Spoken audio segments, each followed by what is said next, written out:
The Obsidian Protocol, an operator's field guide to strategic failure classification. Strategic theory, narrative use only, subject. Exploiting organizational vulnerability and engineering strategic self-destruction scope. Hypothetical political campaign, target organization TO, subverted by an external hostile entity. Table of CONT-NTSMODULE 0. Pre-operation strategy and TARGTING 0. 1 target selection criteria, the ideal candidate. The ideal target campaign, TO, is not merely influenced, but structurally compromised and fragile. Its dependence on foreign assets must be greater than its commitment to domestic accountability. This dependency is the fulcrum upon which the entire protocol operates. 011 Evaluating the degree of foreign penetration, depth analysis, goal. Determine if the TO is merely advisory influenced or fully operationally captured. Operational capture is the preferred state, as it guarantees that core policy decisions will consistently contradict the TO's public platform, maximizing the impact of the purity trap. 1.1 When data is leaked. An operationally captured campaign is effectively running two agendas, one for the voters and one for the foreign handlers. Metric. Trace the ultimate funding source, foreign assets, dark money, and the specific decision-makers, foreign handlers. This tracing must go beyond the macro level and focus on 3 specific nodes. Policy mandate intervention. Does the handler provide final approval on policy drafts, specifically those that touch on international relations, trade, or defense? Staffing mandate intervention.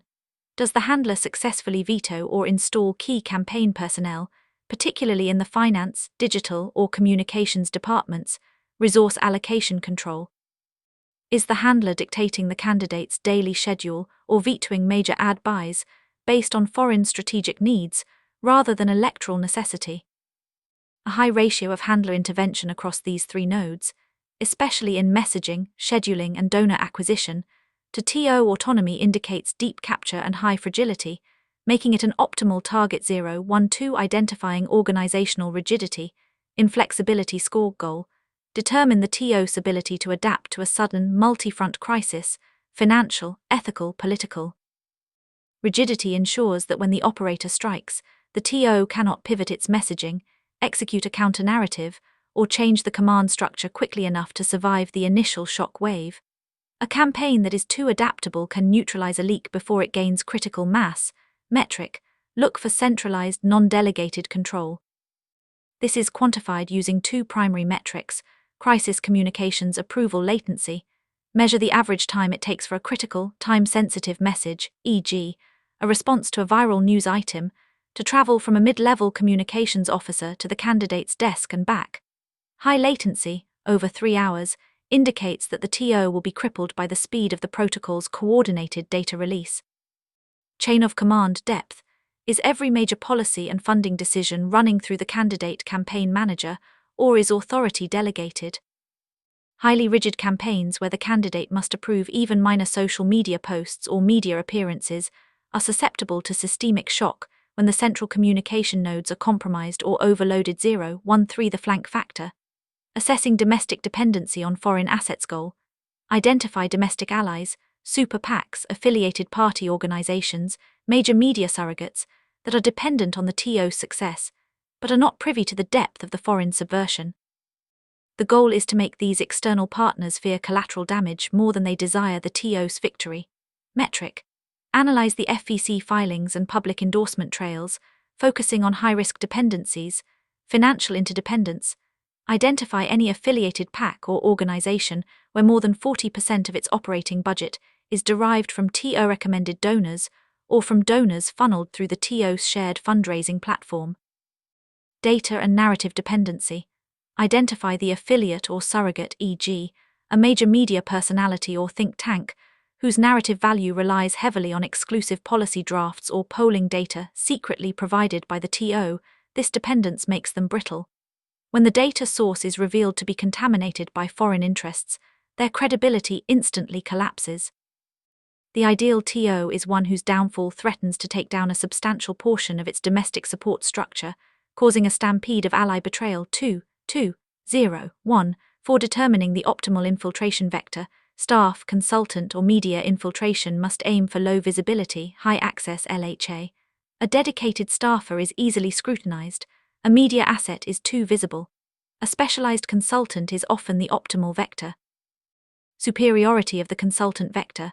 Campaign structure dictates that core sensitive functions, like donor processing, voter database management, and digital security architecture, are often outsourced to external firms or temporary contractors due to fluctuating needs. Preferred consultant profiles, data analytics compliance. This grants external justification for being in multiple sensitive departments: donor CRM, voter databases, FEC reporting. The operator can access both the purity trap policy data, voter sentiment versus handler mandates, and resource drain finance data, sloppy spending patterns, simultaneously. Cybersecurity audit specialist. This profile is ideal for gaining access to the campaign's Slack email archives and server logs under the guise of hardening the network against foreign threats, ironically using the TO's own fear against it. This access is essential for securing the final data payload 230. 2. Building the non-existent profile cover identity.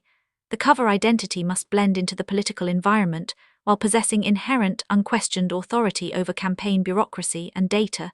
The authority of a technical expert brought in to clean up 021, establishing the grey man persona, authority without visibility. The ideal persona. The operative should adopt the role of the emergency campaign compliance manager or independent digital strategy auditor. This persona is inherently bureaucratic, boring, and therefore overlooked. Role function. This role grants access to sensitive donor and voter files under the pretense of protecting the campaign's legal integrity against FEC scrutiny or rival hacking, a perpetual, high-anxiety concern for any large campaign. Avoid roles that require public debate, fundraising, or frequent contact with the candidate, e.g., press secretary, communications director. Such public visibility creates an immediate, easily traceable public record: news clips, press conference attendance, archived social media posts, that compromises the operator's deniability and exposes them to high-level media scrutiny. Stick to the quiet, administrative, data-focused, and financial audit areas where technical expertise is the only metric of success. 022. The document trail. Forging a plausible digital and paper footprint. The shell firm. The persona needs an immediate, verifiable history of political work that cannot be traced to the operator. This is achieved by creating a clean, professional shell political consulting firm, e.g., an S-Corp or single-member LLC, specializing in election data governance. Required footprint documents. The footprint must include master service agreements, MSAs, and dated invoices, proving prior generic campaign work for defunct or low-profile campaigns, giving the appearance of a reputable vendor. The persona should also hold high-level generic certifications, e.g., Certified Data Integrity Specialist or GRC Policy Consultant. The digital trail. The digital presence must be sparse but credible. A 2-year-old profile on a professional networking platform, like LinkedIn, with minimal activity, but containing dry, professional posts focused on abstract industry jargon, e.g., the importance of data privacy in modern political outreach, and generic endorsements from non-specific, former campaign managers, is often sufficient. The absence of a deep, personal digital footprint is justified by the persona's focus on secrecy and security. 023 Anchor points. Securing real-world, untraceable testimonials. Goal. Secure 23 fictional, but verifiable, contacts who will vouch for the persona if an initial phone call is made during a rushed vetting process. Campaign vetting is notoriously fast, focusing on speed of confirmation over depth of investigation. Contact profile. These contacts should claim to be former co-workers or supervisors from a defunct, merged, or obscure political firm that is difficult to locate or interview comprehensively. This is a critical layer of defense, as any initial vetting call usually stops after 1 or 2 positive references. Testimonial content. The vouching should be generic but authoritative, e.g., he was critical in managing our 2020 compliance audit, or a very quiet, highly professional data guy, never missed a deadline. The testimonials should emphasize the grey man qualities, competence without charisma, making the operator seem utterly unthreatening and professionally unremarkable. 024 Leveraging legitimate history laundering. Goal. For an operator possessing a real high-level political or technical history, the objective is to leverage the inherent verifiability of that history while neutralizing its visibility. A legitimate background provides deep credibility, but carries the risk of revealing current affiliation or high-level tactical insight. History laundering is the process of reframing truth to serve the grey man persona, the principle of obscured excellence. When presenting real work history, the operator must deliberately emphasize generic, transferable skills over specific, high-impact achievements. Example reframing: instead of led the digital strategy team that secured a 10-point victory in the 2022 gubernatorial race, the presentation becomes oversaw data governance and compliance procedures for a major state campaign's voter file migration. The focus shifts from results, high profile, to processes, boring, the rebranding of relevance. Sensitive roles must be renamed and redefined to fit the technical consultant profile. Example rebranding: a previous role as chief strategist is rebranded as senior GRC governance, risk and compliance advisor for that same campaign. This maintains the verifiable employer timeline, which HR can confirm, while shifting the operator's perceived function from power and ideology to paperwork and risk management. The dead-end reference strategy, augmented: utilize real contacts for testimonials who are either geographically distant, e.g. now working abroad, retired, or optimally, are bound by strict non-disclosure agreements (NDAs) that limit them to only confirming employment dates and title, but not specific project details. This satisfies the vetting requirement for truthfulness while providing zero actionable intelligence to the TO's internal investigators. The limited information is justified by proprietary campaign data. Moduli: assessment and infiltration, red teaming. 1.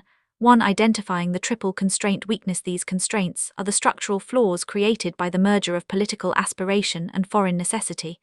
The operator must simultaneously target all three to ensure systemic failure.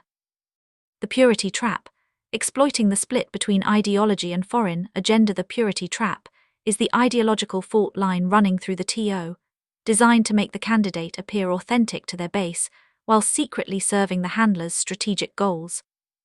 Vulnerability: the narrative buffer. The TO must speak to the national base's core values, e.g., America First or climate justice, but its true operational decisions must serve the foreign handler's strategic, often contradictory, interests. The resulting gap between public policy promises and private mandates is the purity trap. The campaign expends vast resources maintaining a narrative buffer, the layer of plausible lies and rhetorical compromise used to paper over this contradiction. When the buffer fails, the campaign's integrity collapses entirely. Tactic: policy compromise. Pinpointing the extraction point. The operator must identify a single, high-profile, non-negotiable policy that defines the candidate's moral appeal. Operational example: if the candidate's appeal is based on trade protectionism, e.g., imposing tariffs on specific foreign goods, the handler's objective might be to secure access to that country's critical infrastructure. The operator must locate private communications, encrypted emails, secure chat logs from the foreign handlers that explicitly force a compromise on, or outright reversal of, the trade policy in exchange for that infrastructure access. The evidence must show the candidate acknowledging the policy reversal and creating a fabricated compromise statement to appease the base. The weapon: this policy contradiction evidence is the perfect psychological weapon for the disillusioned idealist. 1.2. For the idealist, the data doesn't just represent political corruption, it represents a personal betrayal of the cause they joined the campaign to support, guaranteeing its dissemination.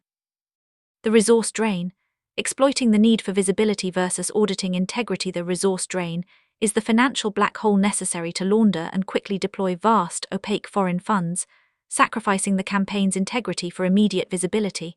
Vulnerability: the compliance crisis: vast, secret foreign funds must be quickly and untraceably converted into legitimate public political spending, mass TV buys, large-scale digital ads, campaign infrastructure.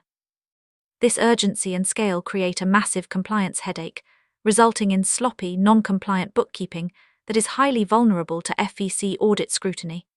The campaign is essentially running a legal shell game that must be maintained at breakneck speed. Tactic: the shell corporation loop. The financial mechanism. Access: the operator must gain read-only access to the internal donor databases, CRM, the general ledger accounting system, e.g. QuickBooks, NetSuite, and the FEC filing software interface. Tracing: Search for payment patterns that define the loop.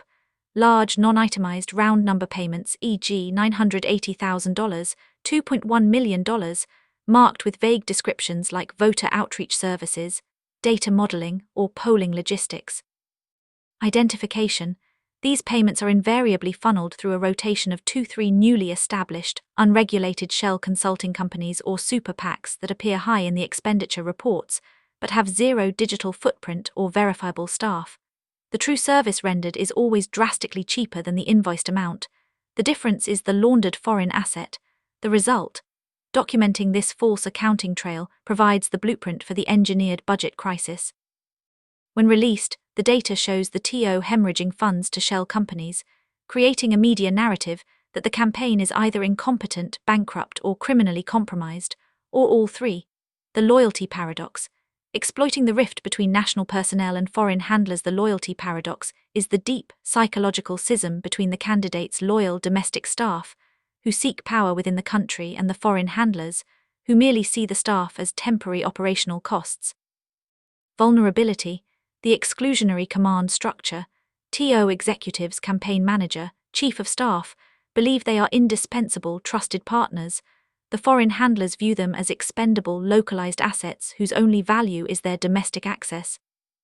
This power imbalance is often reinforced by the handler's exclusionary command structure, private meetings in separate rooms, use of specific encrypted platforms, e.g., using a handler-specific non-campaign Telegram channel, or communicating only through terse, one-line emails while copying only the candidate. This physical and digital isolation breeds intense resentment and ego-driven paranoia among senior domestic staff. Tactic: identifying the ambition sink, the instigation point. The operator must focus their monitoring on secured handler communication channels, encrypted apps, private emails, to identify which TO executive is consistently treated with the most public disrespect, disregard, or neglect. Behavioral indicators.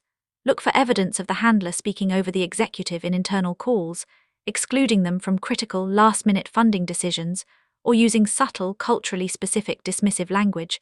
The target profile.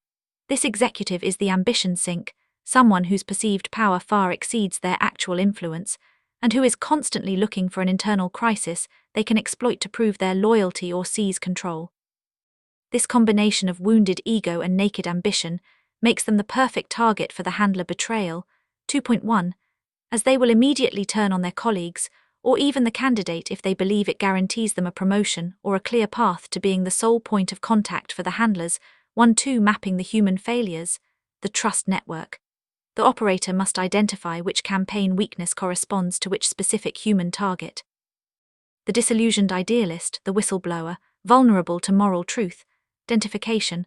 Look for staff, e.g., speechwriters, policy analysts, or volunteer coordinators, who submit detailed policy objections, use emotional language in internal memos about the mission, or have a history of public-facing integrity. The overworked gatekeeper, the access point, vulnerable to urgency and sympathy. Identification.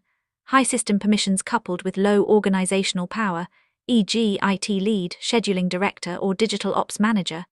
Look for signs of chronic exhaustion, such as 24/7 access logs or rushed sign-offs on security protocols due to crisis overload. The ambition sink, the instigator, vulnerable to ego and false promises of power. Identification. Look for senior staff, e.g., chief strategist or campaign manager, whose titles exceed their actual influence. They will constantly seek to undermine rivals, and will aggressively pursue any opportunity they perceive as a promotion or a direct line to the candidate. 1.3.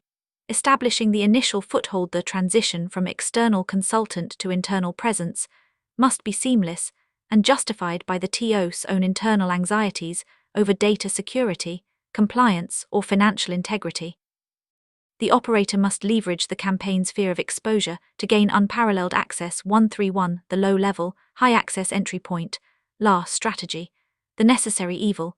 Enter the campaign as a temporary consultant focused on a function that is necessary, urgent, and technically complex, but so boring and bureaucratic that no senior staff member wants to manage it directly.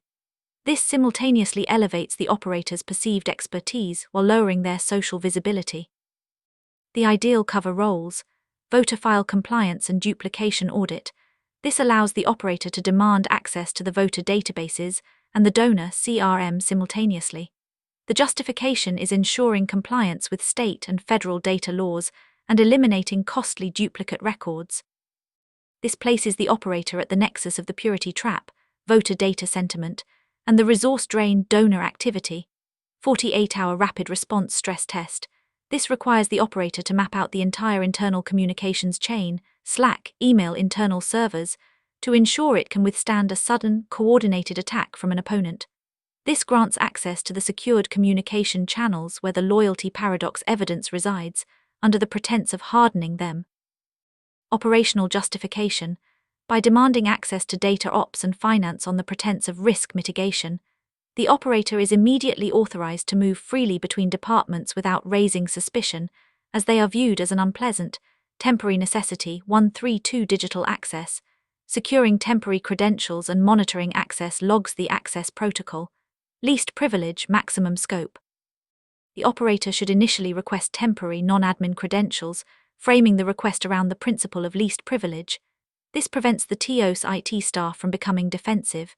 The request must cover read-only access to the donor CRM, voter databases VAN PDI, and the general ledger invoicing system for the resource drain.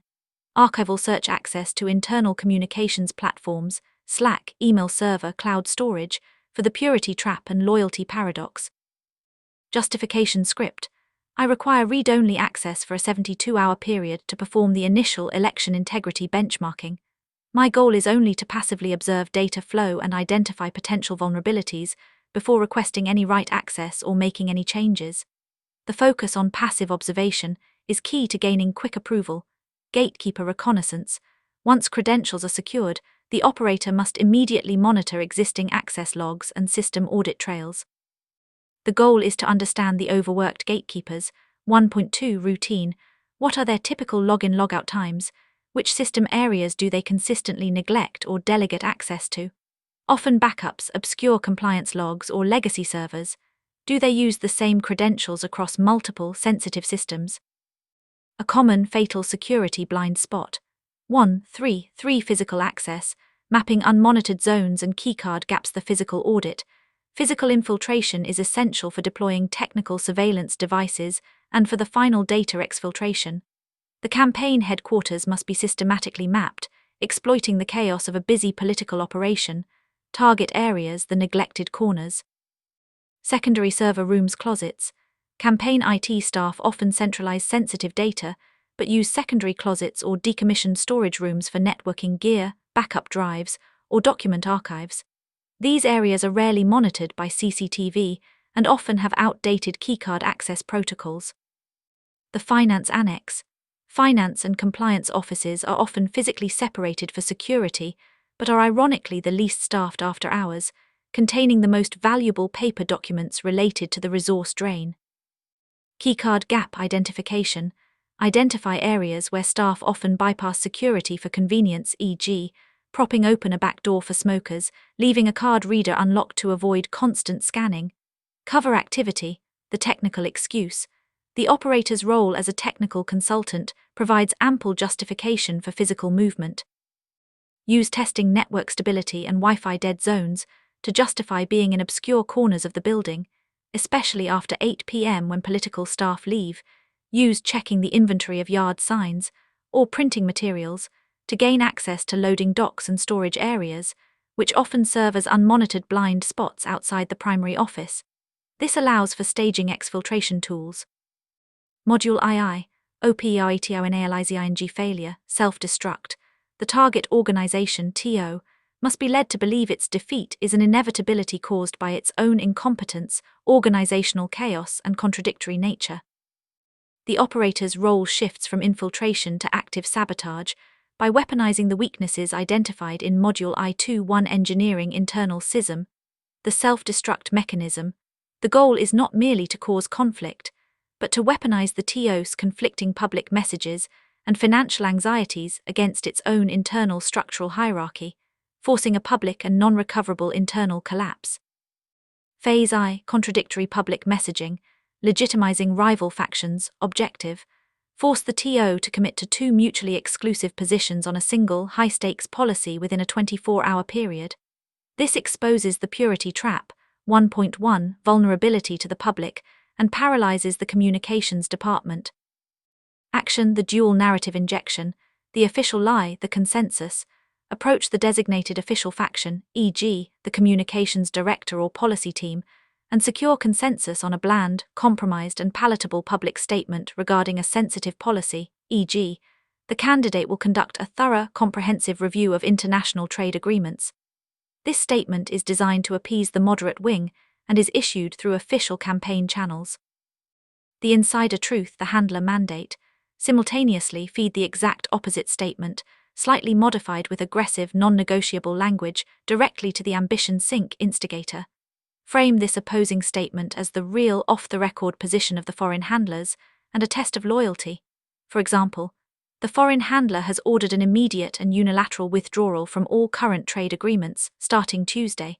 This is a non-negotiable mandate. Instigator's role: the ambition sink, driven by the loyalty paradox 1.1, and seeking to demonstrate superior insider knowledge and fealty to the handler, will rush to publish this insider view. They will use an easily traceable third-party vector, such as a close campaign's surrogate social media account, or a favored columnist who believes they are getting a scoop to disseminate the aggressive mandate. Result: the contradiction cascade. The publication of the aggressive, contradictory stance within hours of the official one creates an immediate, irresolvable public contradiction. This forces the candidate to publicly choose a side under intense media pressure, instantly alienating one half of the political base.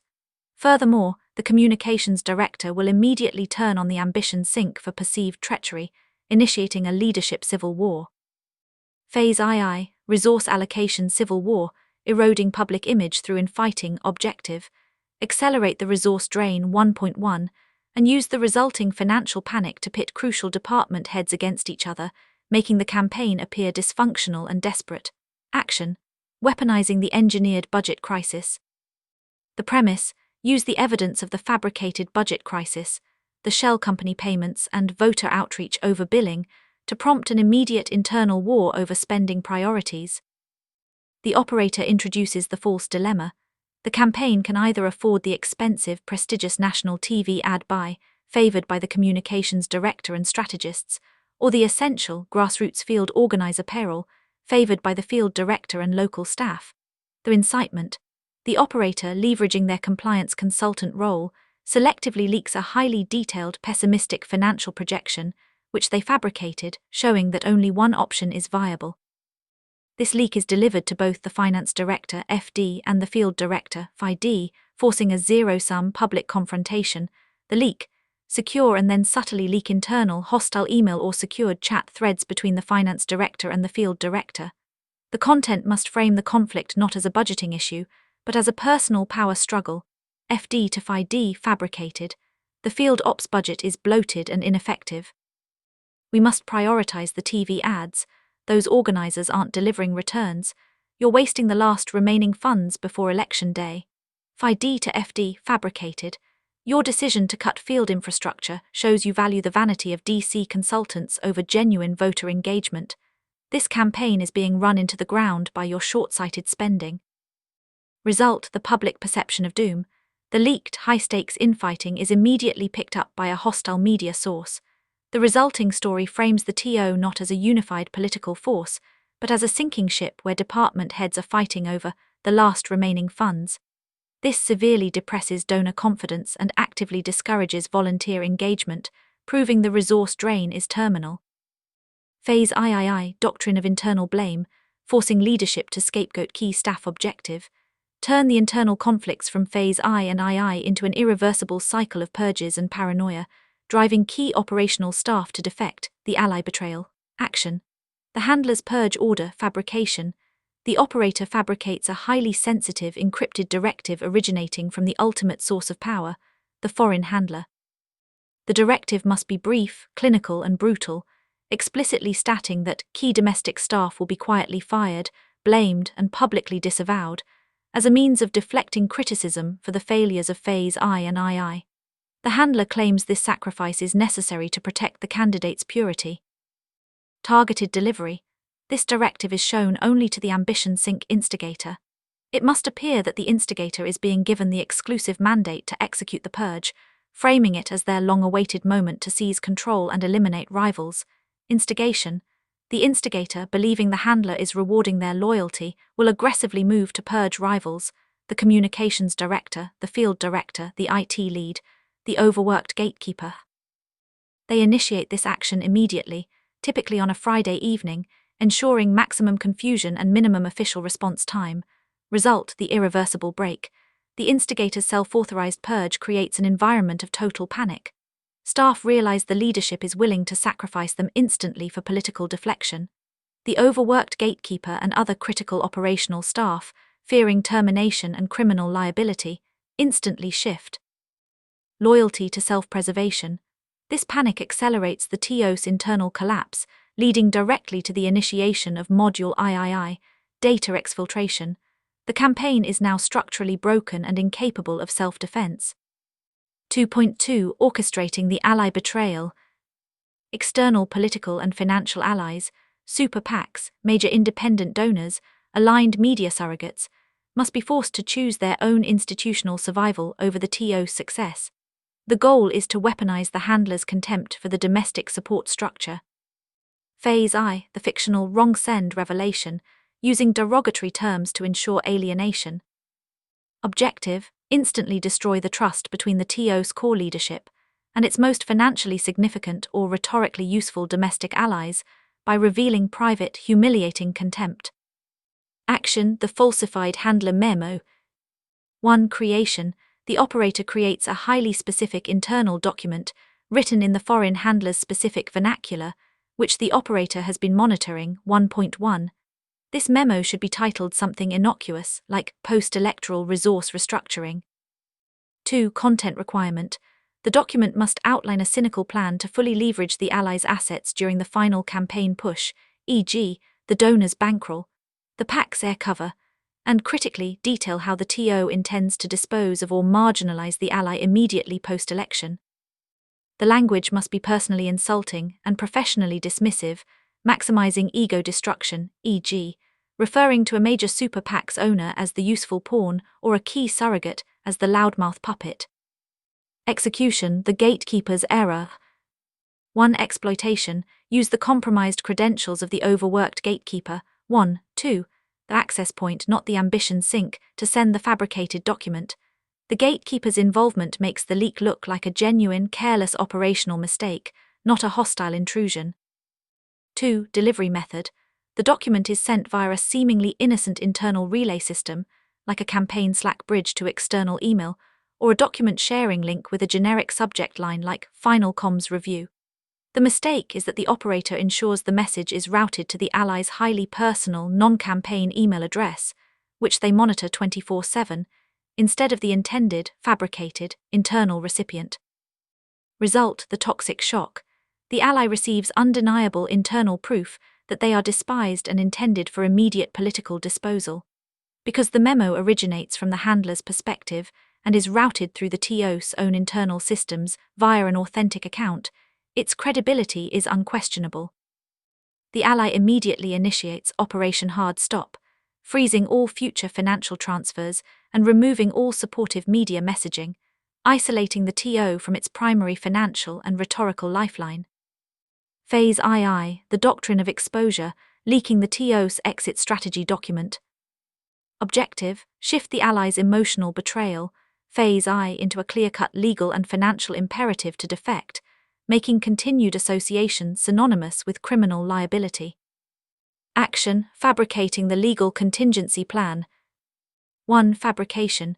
Create a high-level legal contingency plan, or maximum liability transfer protocol, that is dated after the initial financial irregularities began. 1.1. This document must look like a memo from the TO's outside counsel to the candidate. 2. Content requirement. The plan explicitly details how all financial and legal responsibility for any past, current, or future FEC violations, dark money scandals, or ethical lapses will be systematically assigned to the TO's domestic allies, specifically naming the super PACs and high-profile donors, in the event of an audit or campaign failure. 3. The mechanism. The document should detail the use of vague language in original memorandums of understanding, MOUs, to establish the Allies' organizations as the responsible financial agents for high-risk expenditures, allowing the TO to claim legal separation and plausible deniability. Execution, targeted anonymous leak. This document is not wrong sent. It is anonymously leaked to a hostile or aggressively independent media outlet or an organization specializing in political finance watchdog reports. The leak must happen within 12 hours of the wrong send. Phase I to maximize the psychological impact of the double hit. Result, the legal stampede. This document serves as a preemptive legal threat, transforming the perceived political risk of the TO into an active, documented legal danger. Super PAC boards and corporate donors, guided by their own legal counsel, initiate a stampede of organizations cutting all financial and operational ties with the TO to protect themselves from criminal or civil liability. The TO is instantly quarantined by its own financial support structure. Phase III, creating blowback, making the TO toxic to its own support structure.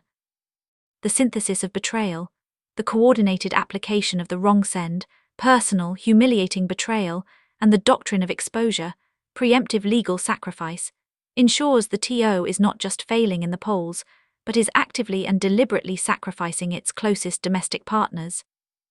The media narrative. This sequence creates an explosive, multifaceted media narrative that poisons the entire operation. 1. Internal chaos. From 2.1, the TO is dysfunctional, facing a budget crisis, and is purging its own staff. 2. External treachery. From 2.2, the TO secretly despises and is legally preparing to scapegoat its most loyal financial backers. Final result. This engineered toxicity halts all major fundraising, paralyzes the candidates' scheduling as allies refuse joint appearances, and creates an impossible-to-manage image of profound political betrayal. The TO becomes a source of contagion, making any continued association a career-ending move for staff, allies, and consultants. This isolation is the critical precondition for the final data exfiltration. 2.3 Preparing the data payload.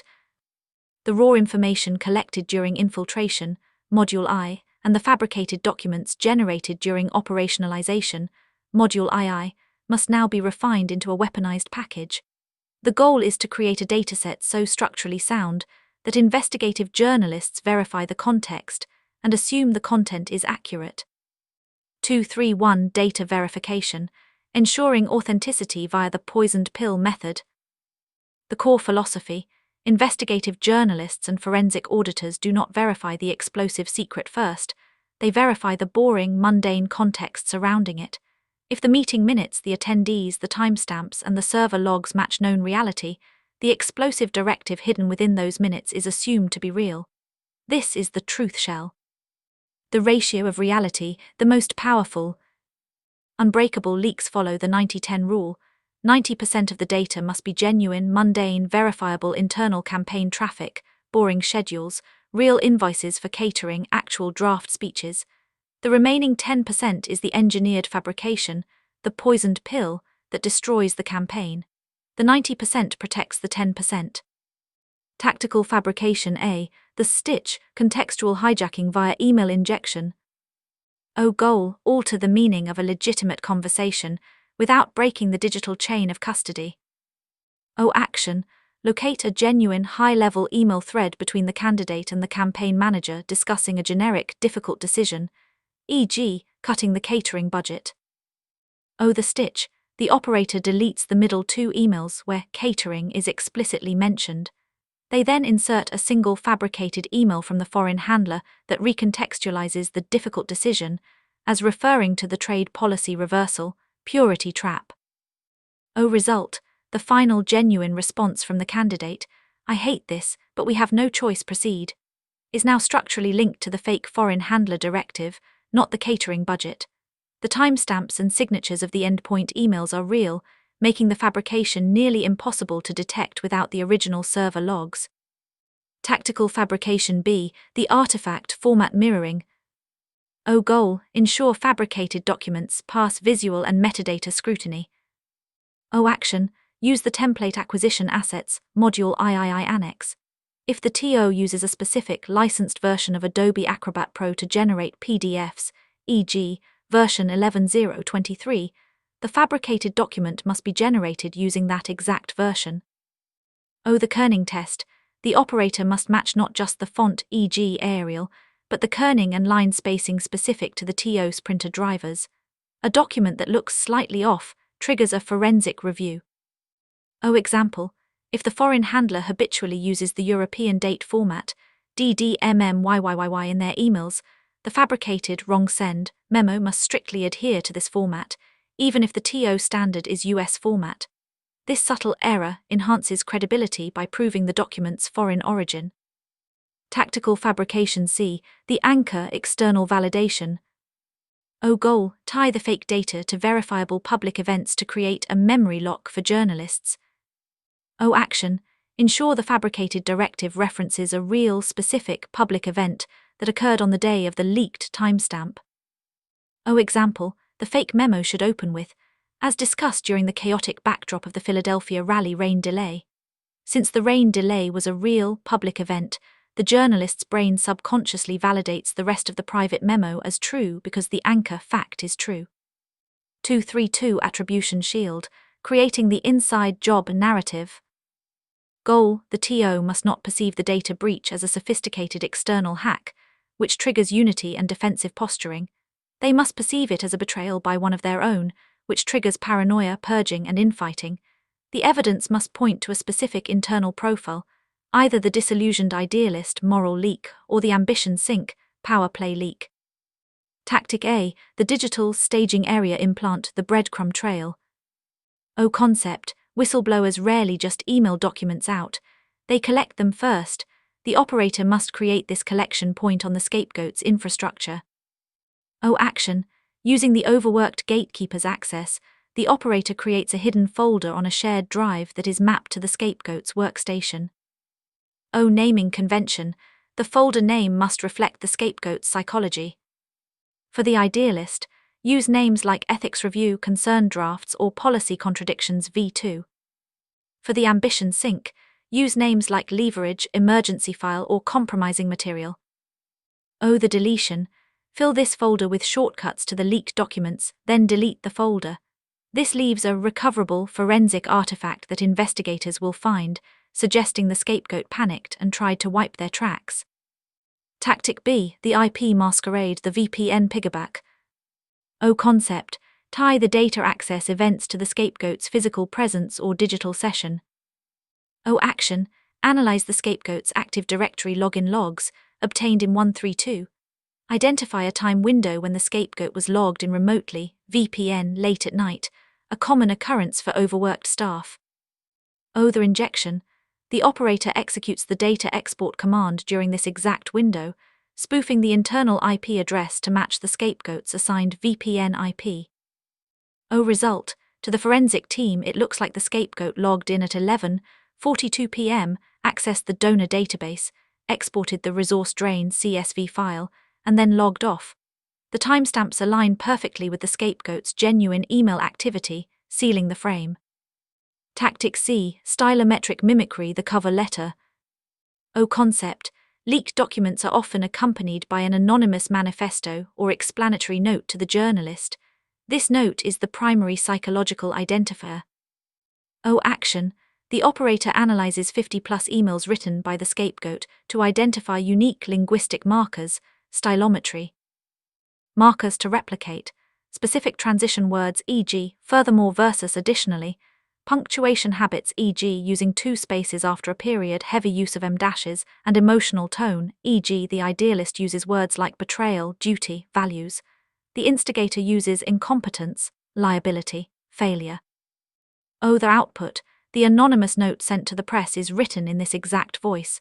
When the TO leadership reads the leaked note, they should hear the scapegoat's voice in their head. Operational example. The printer cache frame. Scenario. The operator wants to frame the disillusioned idealist for leaking the purity trap memo. Execution. Instead of a digital leak, the operator uses the gatekeeper's credentials to send a print job for the memo to a secure printer located on the idealist's floor. The twist. the operator cancels the print job immediately after sending it. Oh, the evidence. This leaves a record in the print server logs showing that the document was sent to the printer by a user spoofed as Idealist at 2:00 a.m. The operator then takes a photo of the document on a screen, simulating a fear of printing, to send to the press. The investigation finds the cancelled print job log, concluding the Idealist tried to print it, got scared, cancelled it, and took a photo instead. The failed evidence becomes the most convincing proof of guilt. 233 Release sequencing, the cascade effect. The final data release is not a single event, but a calculated bombardment designed to overload the target organization's OODA loop, observe, orient, decide, act. By staggering the release, the operator forces the TO to fight a multi-front war with dwindling resources, ensuring that no single defense strategy can succeed. Sequence A, the internal fracturing, T-48 hours. Target, the internal staff, specifically the disillusioned Idealist and the ambition sink. Objective, paralyze the TO's command center by triggering the pre-engineered internal schism before the public even knows a crisis exists. The payload. 1. To the Idealist, the purity trap evidence, e.g., the trade betrayal memo, showing the candidate's willing submission to foreign mandates. 2. To the instigator, the resource drain financial data showing the campaign is effectively bankrupt due to shell company skimming. Mechanism, use the staging area implant, 232, to ensure these individuals discover the files on their own systems, or receive them via an anonymous internal encrypted drop. Intended effect, the Idealist freezes, morally horrified. The instigator panics, realizing the ship is sinking. They immediately begin leaking to their own private contacts or attacking each other in senior meetings. The leadership is now fighting its own staff, not the external enemy. Example, a fabricated internal report titled Urgent, Q3 Solvency and Policy Variance, is placed in the instigator's shared drive. It reveals that the trade policy pivot was ordered by the handler and that only 2 weeks of payroll remain. The instigator immediately leaks this to the campaign manager to demand a firing, starting the civil war. Sequence B, the external severance, T-24 hours. Target, the domestic allies, super PAC directors, key donors, media surrogates. Objective, strip the TO of its financial and rhetorical shields, just as the internal crisis, Sequence A, reaches its peak.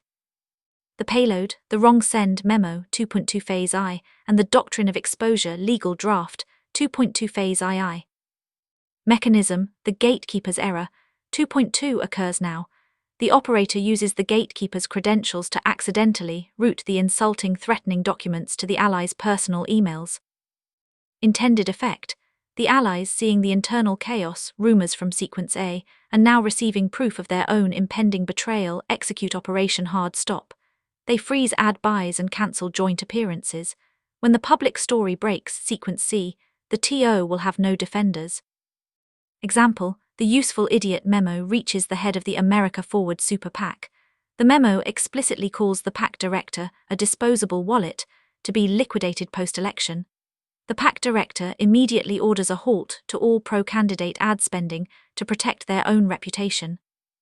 Sequence C, the public death blow, T0/impact. Target, the general public and mainstream investigative media.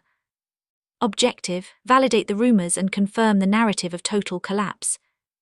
The payload, the full data package, purity trap, resource drain, loyalty paradox, plus a verification key, a set of raw, unmanipulated internal polls showing the candidate losing badly, contradicting their public claims. Mechanism, an anonymous high-level secure drop to a major investigative outlet, e.g. the Washington Post or NYT equivalent. The drop includes the stylometric mimicry, cover letter 232, framing it as a whistleblowing act. Intended effect, the media publishes the story. The TO tries to deny it, but their allies Sequence B are silent, and their staff Sequence A are confirming the details off the record. The verification key, fake internal polls, provides the mathematical proof that the campaign was lying to everyone, including itself. The narrative solidifies, the campaign is a fraud. Example, the operator leaks a folder titled True Internal Polling, Do Not Distribute, which shows the candidate down by 15 points in key swing states, contradicting the tide race public narrative. This simple, easily understood lie anchors the complex web of foreign intrigue, making the entire story digestible for the average voter. They lied about winning to steal your money for foreign handlers. Module III, Execution Annex, Document Forgery and LAUNDERING DFL. For the successful operationalization of failure, Module II, the operator must ensure the fabricated documents are indistinguishable from legitimate internal artifacts. This requires a three-step process focused on authenticity, context, and plausibility. Step 1, Template Acquisition, the look and feel. The foundation of believable forgery is the faithful replication of the target organization's TO existing document standards. 1. Internal template replication. Goal, obtain and replicate the digital templates for memos, legal drafts and internal reports. Action, leverage the LHA Access 131 to download 3 key templates. 1. Executive memo template, used by the campaign manager or chief of staff. This includes the correct header-footer, corporate font, e.g., usually a standard unexciting system font like Calibri or Arial, but with specific sizing, and the campaign logo branding in the proper placement and opacity. 2. Legal/compliance template, used by external counsel. This is often plainer but contains specific elements like privileged and confidential, watermarks, specific numbering formats, e.g. A1, Roman II, and the law firm's name faintly stamped at the bottom. 3. Handler communication template. If possible, acquire a template for the handler's communications. If direct templates are unavailable, the format must replicate the handler's observed digital behavior, e.g. short, aggressive sentences, use of all caps, no formal salutations. 2. Metadata scrubbing and injection. Goal, ensure the document's digital footprint matches the intended narrative, erasing the operator's creation history. Action, after drafting the document in the replicated template. 1. Scrub original. Use a dedicated metadata editor to completely strip the document of the operator's creation date, author name, and last modified timestamps. 2. Inject new metadata. Replace the scrubbed data with credentials and timestamps belonging to the overworked gatekeeper, for wrong send memos or a senior staffer, for high-level doctrine of exposure documents. Use a plausible creation date, e.g., 2-3 weeks prior to the leak, to suggest the document has been sitting in the system unnoticed. Step 2, Contextual drafting, the voice and vocabulary. The language used in the forgery must be authentic to the source, either the handler or the TO's legal team, to pass a quick review. 1. Handler vernacular replication, for wrong send. Goal, the text must sound like it originated from the contemptuous foreign handler, not a domestic staffer. Action, review 10-15 authentic handler communications from monitoring logs. Isolate specific linguistic features. Specific insults. Identify key derogatory terms used for domestic staff or allies, e.g. pawn, asset, local flavor, useful idiot. Imperative tone. Use command language, e.g. must be done, initiate immediately, confirm deployment, rather than suggestive or collaborative language. Foreign-specific language typo. Introduce 1 or 2 subtle, repeatable grammatical constructions or word choices common to the handler's native language when translated poorly into English. This adds a critical layer of authenticity. 2. Legal tone replication, for doctrine of exposure. Goal, the document must sound like a legitimate, dry and terrifying legal memo. Action, mimic the tone of the TO's actual legal communications. Waiver and indemnification language. Use common legal phrases, e.g. notwithstanding hereto insofar as subject to indemnification, to give the document weight and complexity.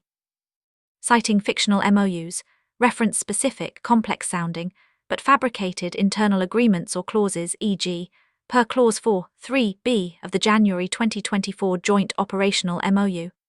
This forces the TO to waste time internally searching for non-existent documents. See Step 3, Digital Laundering, the injection point. The final step is injecting the forged document into the TO's environment in a way that makes it discoverable, but not traceable back to the operator. 3.1. The compromised files share the repository.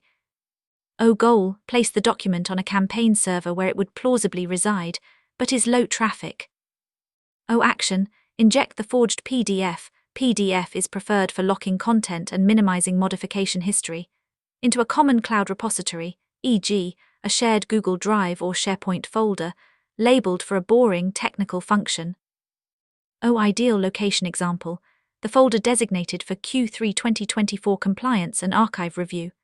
This folder is high access for the gatekeeper, for the wrong send but low visibility for high-level staff, who rarely audit archives. 3.2. The error routing protocol, the delivery. Goal, use the overworked gatekeeper's OG account to send a message that appears to be an internal mistake, but is deliberately routed externally. Action, wrong send protocol. 1. The OG's account sends a simple internal chat email subject, Ray, draft for review. 2. The intended recipient is fabricated, e.g., internal review team lead at campaign.org. 3. The operator subtly includes the ally's personal email address in the BCC or as an accidental CC, or more effectively, sends it to a known external communications bridge, Slack email integration, with a routing error that causes the system to incorrectly parse the recipient list. 4. The document attached is the newly laundered handler vernacular memo. The resulting fallout will focus entirely on the OG's incompetence and the content of the memo, not the origin of the file. 3.3. Anonymous drop protocol, the exposure. Goal, distribute the doctrine of exposure, legally threatening memo anonymously to media. Action, use a newly acquired clean virtual machine and an encrypted channel, like a PGP encrypted dead drop or a disposable secure communication line, to deliver the document and its metadata to the target media outlet. The delay between the file's metadata creation date, 2-3 weeks old, and the anonymous drop date, today, reinforces the narrative that the document was only recently discovered by a worried internal whistleblower, rather than fabricated externally. This DFL process ensures that the leaked documents possess the critical elements of format, voice, and operational route plausibility necessary to bypass initial scrutiny and trigger the intended self-destruct sequence. Module IV, the execution, social engineering. The final phase is the last mile of the operation. Technical infiltration, Module I, provides the opportunity, but social engineering provides the keys.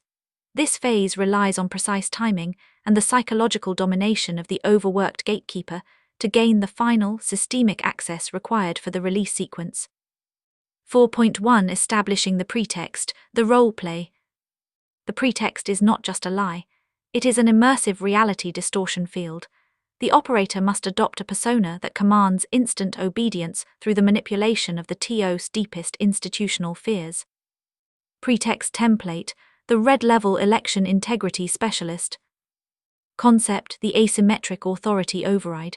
The operator poses as a specialist with higher clearance than the candidate, dispatched directly by the partners, handlers, to save the campaign from an existential threat. Psychological lever, the loyalty paradox 1.1. TO staff know they are subservient to foreign interests but are terrified of admitting it. The operator validates this unspoken fear, the partners sent me, to bypass domestic chain of command.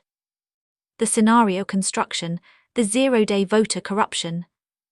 The hook, a fabricated red alert is triggered on the gatekeeper's dashboard or sent via high-priority spoofed email, claiming that a rival foreign intelligence service has breached the voter database, the campaign's most sacred asset. The narrative, the rival service is not stealing data, they are corrupting it, randomizing donor zip codes and deleting get-out-the-vote lists. This terrifying prospect means the campaign effectively ceases to exist in 12 hours. The operator's role, the cleaner, arriving not to judge, but to execute a hard quarantine of the servers before the corruption spreads to the backups. Establishing urgency, the protection frame. The request for access must never be framed as a request. It must be framed as a necessary act of protection that the gatekeeper is currently obstructing. Strategy, shift the burden of liability. If the gatekeeper refuses, they are responsible for the destruction of the database. If they comply, they are the hero who helped save it. The physicality of urgency. O appearance, the operator should appear physically stressed, sleeves rolled up, packing, checking a watch constantly, holding a phone with an active, fake, secure line open. O pacing, speak 20% faster than normal. Interrupt the gatekeeper's questions with status checks to the fake secure line, e.g., hold on command, is the firewall holding? Negative, damn it. Dialogue strategy, the scripted domination. The dialogue is structured to bypass the gatekeeper's critical thinking, System 2 processing, and force a reactive, fear-based response, System 1 processing. Phase 1, the shock disorient. O operator storming in, who is the shift lead? You, okay, listen to me. We have a level 5 corruption event propagating on the SQL cluster. The partners just intercepted the traffic. They are wiping the donor history. O gatekeeper, what? I don't see any alerts on. O operator interrupting, because they routed your dashboard first, that's how they got in, your screen is lying to you, look at the network latency, see that spike, that's them encrypting the drive. Phase 2, the pivot isolate. O operator, I need to confirm the black box quarantine is running on the master server. If it isn't, we lose the election by morning. Do not call the campaign manager, their phone is likely compromised by the same vector. We are operating under Protocol 0, radio silence. Phase 3, the demand compliance. O instruction, do not ask, can I have the password? Ask for the action that requires the password. O operator, I need you to input the root admin override right now. I need to execute the freeze command. I can't do it from the guest terminal. Log me in, now, before the next packet loss. Phase 4, handling resistance, the liability pivot. O scenario, the gatekeeper hesitates, citing protocol. O operator, voice drops, deadly calm. Okay, stop, look at me. I'm under direct orders from handler name to save this database. If you want to quote the handbook while the servers melt, that is your choice. But I will need your name for the after-action report so I can explain to handler name exactly who decided to let the database burn. Is that how you want to end your career? Or do you want to help me stop this? Why this works. 1. Name dropping. Using the specific handler's name, gleaned from module I monitoring, lends absolute terrifying credibility. 2. False dichotomy. The gatekeeper is presented with two choices: break a minor rule, share a password, or cause a catastrophic disaster, lose the election. The brain invariably chooses the lesser evil. 3. Time compression. By claiming the attack is happening now, the operator removes the time required for the gatekeeper to call a supervisor for verification. 4.2 The principles of non-violent extraction. Once the pretext is established, the extraction of credentials or physical access keys relies on specific psychological pressure points. The operator must navigate the gatekeeper's resistance using 3 primary levers: urgency, authority, and sympathy. Principle A, weaponized urgency, the scarcity of time. The mechanism: people process information differently under time constraints. By introducing an immediate catastrophic deadline, the operator forces the gatekeeper to bypass standard verification protocols, which take time in favor of immediate action, which saves the day. The narrative hook: the deadline must be tied to an irreversible technical event, not an arbitrary human decision. Dialogue tactic: the snapshot threat. O operator, we have exactly 30 minutes before the daily server snapshot locks down. If we miss it, the corrupted database will be permanently written to the backups. We will be restoring infected data tomorrow morning. O gatekeeper, I need to get approval from the digital director. O operator, the director is in a strategy meeting for the debate. By the time you get him out of that room, the snapshot will be 50% complete. If we miss this window, the media will crucify us for losing the donor list. Do you want to explain that lag time to the candidate? Why it works: it converts following the rules into causing a disaster. The gatekeeper fears being the bottleneck more than they fear breaking protocol. Principle B, vicarious authority, the handler's shadow. The mechanism: the operator leverages the fear of retribution from a higher, shadowy power, the foreign handler, to turn the gatekeeper's loyalty into a weapon against their own organization. This relies on the TOS internal culture of fear and secrecy. The narrative hook: the operator is not asking for themselves. They are asking on behalf of the scary, unseen figures who sign the checks. Dialogue tactic, the investigation list threat. Oh, operator, I'm under direct orders from foreign handler name. He specifically said, if gatekeeper name is not fully compliant, that is the first name that goes on the investigation list for the data breach. Don't jeopardize your career over a password policy. Oh, gatekeeper, I'm just doing my job.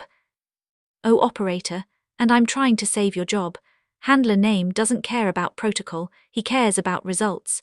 If this breach isn't plugged in 10 minutes, he's going to assume you're part of the problem. Is that a conversation you want to have? Why it works, it personalizes the threat. It's not about the campaign anymore, it's about the gatekeeper's specific future. The operator frames compliance as the only path to personal safety. Principle C, the ally pivot, sympathy and helpfulness. The mechanism, after applying high-pressure urgency authority, the operator suddenly releases the tension, offering an emotional out. This is the good cop phase, where the operator positions themselves as a partner helping the overworked gatekeeper solve a shared problem. The narrative hook, we are both victims of this crisis, but I can take the burden off you. Dialogue tactic, the scapegoat absorber. Oh, operator, look, I know you've been pulling all-nighters. I can see you're exhausted and this isn't your fault. It's a sophisticated attack. Oh, gatekeeper, I don't want to get in trouble. Oh, operator, I know, that's why I'm here. Just give me the admin code so I can handle this crisis and take the heat off your department. I'll sign the log. I'll take the liability. We're on the same team trying to win. Let me fix this for you. Why it works, it appeals to the gatekeeper's desire for relief. By offering to take the liability, the operator removes the primary barrier to compliance, fear of blame. The gatekeeper creates a psychological permission structure. I didn't give up the password. I handed off the problem to a specialist. 4.3 The collapse trigger. The entire operation must climax within the window of maximum chaos. This is not merely a data dump, it is a coordinated kinetic strike against the campaign's information infrastructure. The objective is to create a synchronicity of doom, where every support pillar, internal staff, domestic allies, public perception, collapses within the same 60-minute interval, overwhelming the TO's capacity to respond. 4.3.1 Identifying the window, the event horizon. The trigger must be pulled when the target organization is most operationally stretched and least capable of centralized decision-making. Criteria for the window. Oh, the leadership void. The candidate and campaign manager must be physically separated or incommunicado, e.g., in transit on stage, or in a secure facility without devices. Oh, the media spotlight. The press corps must already be assembled and hungry for content, ensuring immediate amplification. Oh, the resource nadir. The campaign must be financially extended, e.g., just after a massive ad buy that drained the coffers. Operational example, the tarmac silence. Oh, the moment. The candidate's campaign plane has just taken off for a cross-country flight to a critical debate. Oh, the advantage. For the next 4 hours, the candidate and the senior inner circle, who travel on the plane, are trapped in a metal tube with limited connectivity. They cannot hold a press conference, they cannot fire staff personally, and they cannot meet with donors. Oh, their execution. The operator initiates the release sequences 10 minutes after wheels up. By the time the plane lands, the campaign they left behind no longer exists. Operational example, the debate prep ambush. Oh, the moment, 12 hours before a televised debate. The candidate is in lockdown, secluded with only 2 aides. The rest of the staff is banned from disturbing them. Oh, their execution. Releasing the data now forces the aides to decide. Do we tell the candidate and ruin their debate performance, or hide it and let them walk into a televised ambush? Either choice is fatal. 4.3.2 The internal detonation, targeting the staff.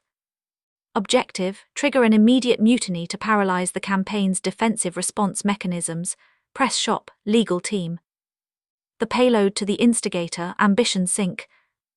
Oh, content, the fabricated purge order, module II, phase III plus the resource drain bankruptcy data. Oh, mechanism, an encrypted eyes-only message sent to their personal device, spoofed from the handler. Oh, impact, the instigator realizes they have hours to seize control or be fired. They immediately lock down the office, revoke rival access, or leak to the press to save themselves. The payload to the whistleblower, disillusioned idealist. Content, the purity trap evidence, the policy betrayal memo, plus the verification key, raw polling data showing they are losing. Mechanism, a dead man's switch, email appearing to come from a friend in IT who was just fired. Impact, the idealist, seeing the campaign is both corrupt and losing, feels a moral imperative to save the party by destroying the candidate. They go on the record with journalists immediately. 433, the external detonation, targeting the flank. Objective, sever the financial lifeline and political air cover simultaneously. The payload, the wrong send memo insulting the allies, plus the doctrine of exposure, legal threat. Mechanism, the simultaneous release via the compromised gatekeeper account. The flashbang effect. The allies receive the insults flash, which blind them with rage, followed immediately by the legal threat bang, which forces them to retreat. Impact, super PAC heads call their lawyers, not the campaign. When the media calls the allies for comment on the scandals breaking in 434, the allies offer no comment or confirm their withdrawal, validating the collapse. 434, the public saturation, targeting the narrative. Objective, ensure the story is defined as criminal conspiracy, not political scandal. The payload, the full aggregated dossier, all forged and verified documents from Module II. Mechanism, the anonymous drop protocol, Module III Annex. The dossier is uploaded to a secure drop for 3 distinct outlets simultaneously. 1. The financial paper receives the embezzlement shell company data resource drained. 2. The political paper receives the poll rigging and policy betrayal data purity trap. 3. The tabloid scandal site receives the insulting emails about donors and staff loyalty paradox. Impact, the TO faces a Hydra crisis. If they deny the financial crimes, the political story hits. If they spin the politics, the insults leak. They cannot control the news cycle because there are 3 distinct news cycles burning at once. Module V, post-operation and EXFIL. The operator must vanish instantly, leaving behind only the smoking ruins of the TO's internal conflicts. 5.1 Managing blowback, the aftermath. The TO must never suspect an external actor, the operator, or a foreign rival intelligence service. If the TO suspects an attack, they rally together. If they suspect internal betrayal, they tear each other apart. The operator must manage the investigation remotely by ensuring the evidence leads to the preselected victims. 5.1.1 The scapegoat protocol, the path of least resistance. Objective, provide the TO's internal security team and external forensic auditors with a quick, plausible, and emotionally satisfying conclusion that stops them from digging deeper. Strategy, plant the smoking gun directly on the devices of the conflicting factions. The evidence must confirm the biases the leadership already holds against these individuals. Target A, the ambition sink instigator. Narrative, he was trying to stage a coup to take over the campaign. The planted evidence, the operator using the gatekeeper access in 232 places a draft email in the instigator's drafts folder. Content, an unsent email addressed to a rival party or major recruiter, attaching the resource drain financial files with the subject line. Here is the leverage you asked for. I want the VP of strategy role guaranteed. Result, when it seizes the instigator's laptop during the purge, they find this draft. It confirms the instigator was a traitor for personal gain. Case closed. Target B, the disillusioned idealist, whistleblower. Narrative, they were an unstable moral crusader who snapped. The planted evidence, a manifesto document hidden on their desktop, timestamped 48 hours prior to the leak. Content, a rambling, emotional document titled, Why I Can No Longer Stay Silent. It should reference the purity trap data and explicitly state, I am leaking this to save the soul of the nation, regardless of the consequences. Result, this provides the moral motive. The media loves a martyr, and the TO will happily blame a rogue, unstable, low-level staffer, rather than admit to a systemic security breach. 5.1.2 Media control, the narrative anchor. Objective, prevent the TO from spinning the story as a foreign hack. The narrative must remain firmly anchored on internal corruption and incompetence. Strategy, the anonymous post-mortem. Action, 4 to 6 hours after the initial collapse, the operator, posing as a senior campaign official, sends a detailed backgrounder to the lead journalist breaking the story. Content, this backgrounder does not contain new data. It contains internal gossip that validates the fake data. Example, you didn't hear this from me, but the campaign manager and the field director got into a screaming match last week about those exact shell company payments. Everyone knew the money was gone. The anchor, by confirming the emotional atmosphere of the campaign chaos fighting, the operator validates the factual elements of the leak. The media narrative becomes, campaign implodes amidst infighting and fraud, not campaign targeted by sophisticated spy. Keywords to seed. The operator should use specific phrases in the anonymous drop that journalists will repeat. Betrayal of the base, Ponzi scheme structure, and total loss of command. 5.2 The exfiltration protocol. This phase must be executed immediately following the collapse trigger. 5.2.1 The burn notice, systematic erasure and reattribution. The operator does not merely leave the building.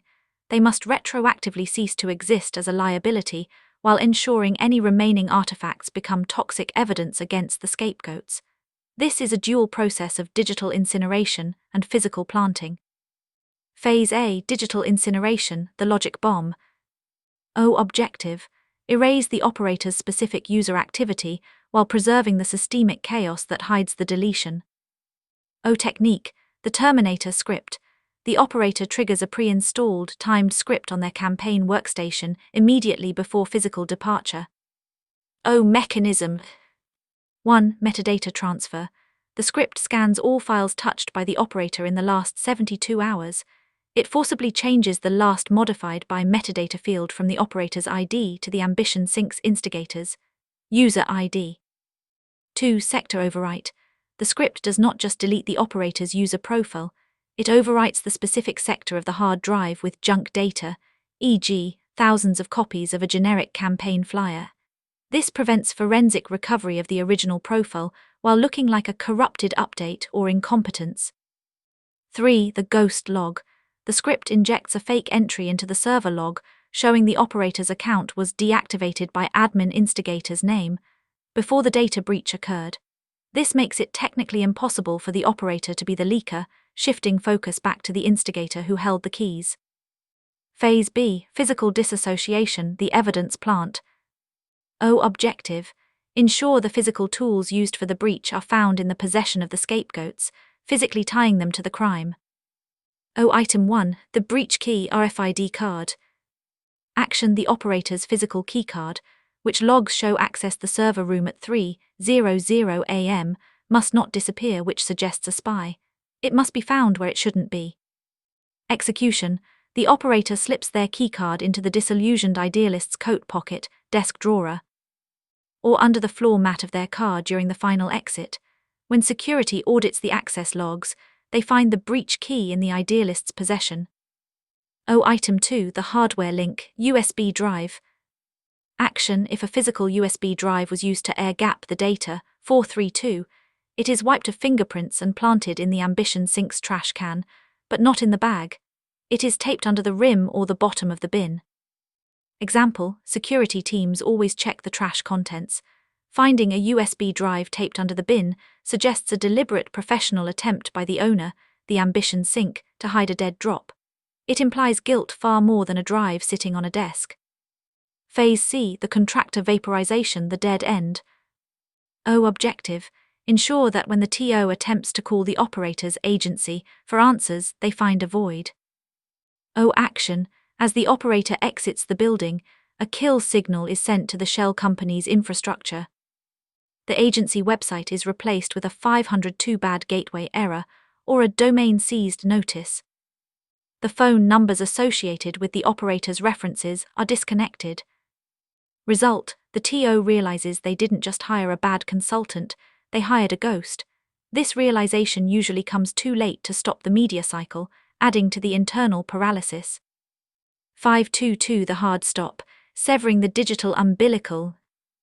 The moment the collapse trigger is pulled, the operator becomes the most hunted digital entity in the TO sphere of influence. The hard stop is an immediate total cessation of all electromagnetic emissions and traceable physical movement. This is not just turning off the phone, it is the active suppression of the operator's RF radio frequency footprint. Phase A, RF hygiene, the digital vacuum. The principle. Modern surveillance does not require a phone call to track a target. It tracks the unique hardware signatures, MAC addresses of devices pinging for Wi-Fi or Bluetooth connections. Action. All electronic devices used during the operation, laptops, primary burner phones, tablets, must be powered down and placed inside a Faraday bag, RF shielding pouch, before leaving the final location. The disposal. These devices are not destroyed immediately, which looks suspicious if found, but are bricked and disposed of in separate non-linked locations, e.g., a public e-waste bin in a different city, after the 72-hour window. Example, an operator leaving the campaign HQ does not simply turn off their phone. They pull the battery, if possible, or place the device in a Faraday bag immediately. If they kept the phone active, even in airplane mode, the GPS history could retroactively link their location to the server room at the exact time of the breach. Phase B, evasion of the smart grid, the kinetic void. The threat. High-security zones, airports, train stations, government buildings, utilize passive biometric scanning, facial recognition, and gate analysis. Additionally, smart city grids utilize automated license plate readers, ALPR, that track vehicle movement in real time. Protocol. The operator must utilize gray infrastructure, older cache-based travel networks that predate the smart grid. Action. No flights. Airport security databases are often linked to DHS or federal watchlists, which the foreign handler or a panicked TO leadership might flag. No ride shares. Uber/Lyft create an indelible GPS breadcrumb trail linked to payment methods. The ghost vehicle. Purchase a low-value, older model vehicle for cash from a private seller, Craigslist/Facebook Marketplace, using a burner identity. This vehicle should have no connected car features, GPS on star. Example, instead of taking an Amtrak train, which requires ID and has facial recognition at major hubs like Union Station, the operator buys a 2010 sedan for $3,000 cash. They avoid interstate highways, which have ALPR gantries, and stick to state routes, navigating via paper maps, not Google Maps. Phase C, the 72-hour silence, the cooling period. Objective, to let the initial search radius expand and dissipate while the operator remains static and invisible. Protocol, do not move toward the exfiltration point immediately. Move laterally to a non-associated cooling zone. Action, check into a low-tech lodging option, e.g., a roadside motel, a cash-only hostel that does not require a credit card or passport scan. Stay inside. Do not log into any personal accounts, Gmail, bank, social media. The digital exhaust check. A common failure point is logging into a personal Netflix or Spotify account to pass the time. This single data packet, sent from a new IP address, can alert the TO's forensic team to the operator's location. The 72 hours must be spent in total analog isolation, books, offline media. 523 The ghost route, the kinetic disconnection. Once the cooling period, 522 concludes, the operator must execute the final extraction to a permanent safe house. This movement must be nonlinear and broken chain, ensuring that even if the TO or foreign intelligence locates the starting point, the motel, they cannot predict the destination.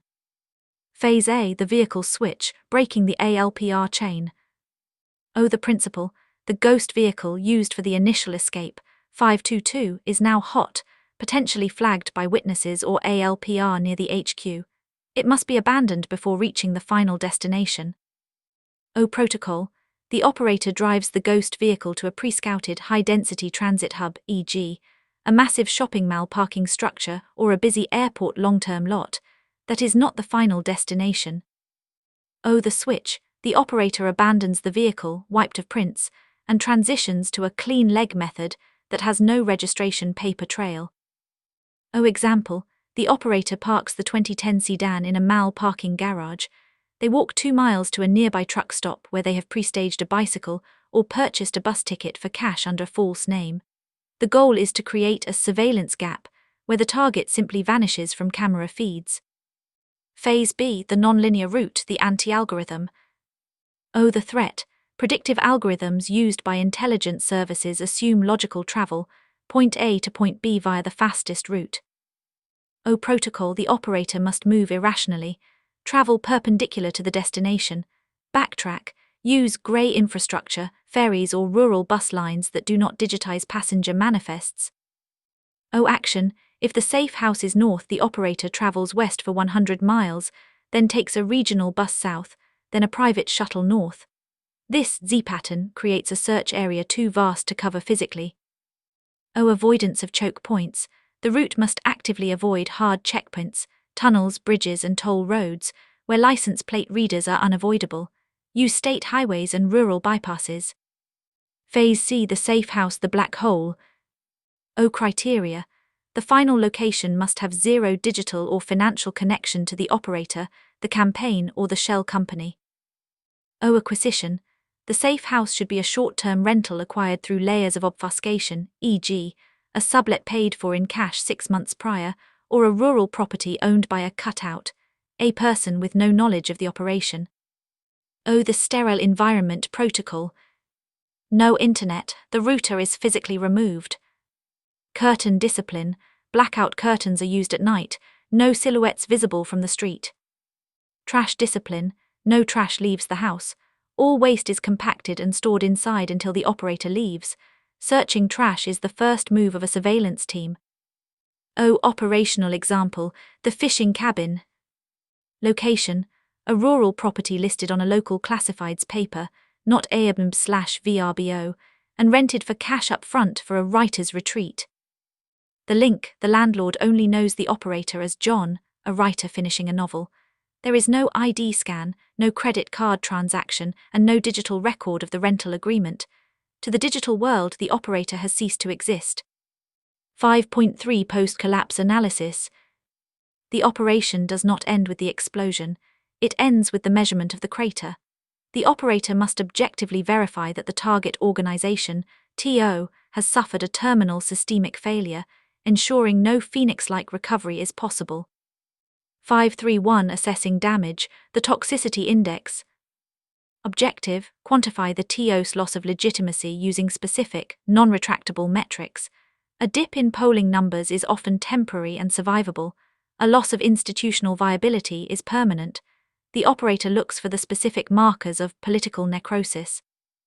Metric A, the alliance severance rate. Observation, monitor the formal legal responses of the TO's top 5 financial and political backers. Silence is not enough, the goal is active hostility. Success state, total failure is confirmed only when domestic allies move beyond public distancing to active legal aggression. Example, it is not enough for the Heritage and Freedom PAC to simply stop airing pro-TO ads. Success is achieved when the PAC files a civil lawsuit against the campaign for fraudulent misrepresentation of funds or breach of donor contract to claw back their donations before the FEC investigation hits. This legal action creates a permanent public record of distrust that no future spin can erase.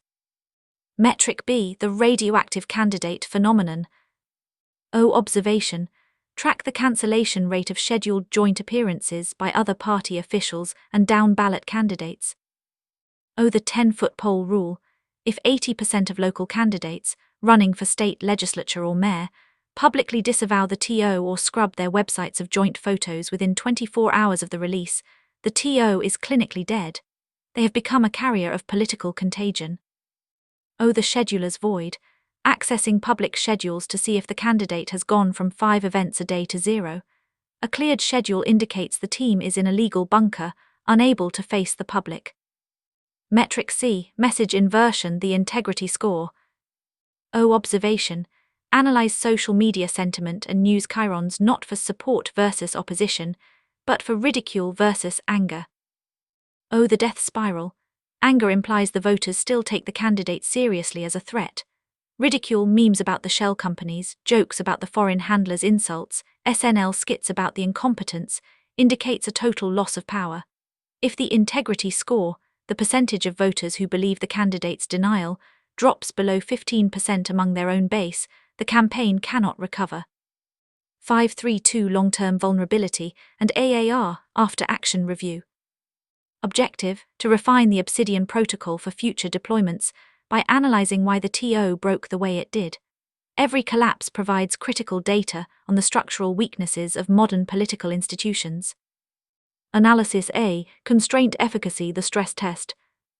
O. Review: compare the impact of the purity trap, ideology, versus the resource drain, money, versus the loyalty paradox, ego. O. Insight generation: did the base care more about the foreign policy betrayal or the theft of their donations? In highly polarized environments, the loyalty paradox, insulting the staff donors via the wrong send, often yields a higher explosive yield than policy contradictions, as it triggers immediate emotional revenge that overrides political alignment.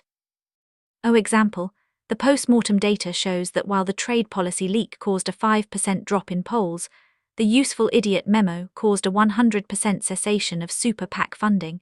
Future operations against populists should prioritize ego destruction over policy contradiction. Analysis B. The human vector audit.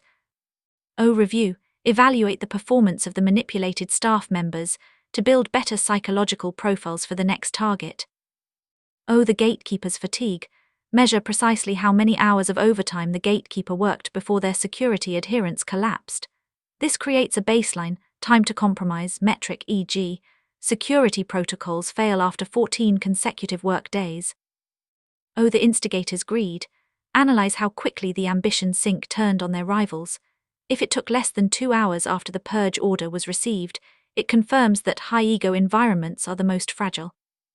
Analysis C. Operational hygiene, the ghost check. O. Review: a forensic sweep of the open web to ensure no trace of the operator's cover identity, the auditor, remains visible or cached. O. The echo test: monitor the investigative reporting 72 hours post-collapse. If journalists are asking who was the compliance consultant, the burn notice 521 was effective but imperfect. If they are asking who hired the compliance firm, the cover held. If they are asking why did the campaign manager hire a fake firm, the deception was absolute. The TO is being blamed for the operator's existence. Operator debriefing note: the success of the Obsidian protocol relies entirely on plausibility, not force. The operator's goal is to catalyze the inevitable strategic failure of a conflicted organization. When the TO collapses, the public must believe it failed because its own contradictions became too great.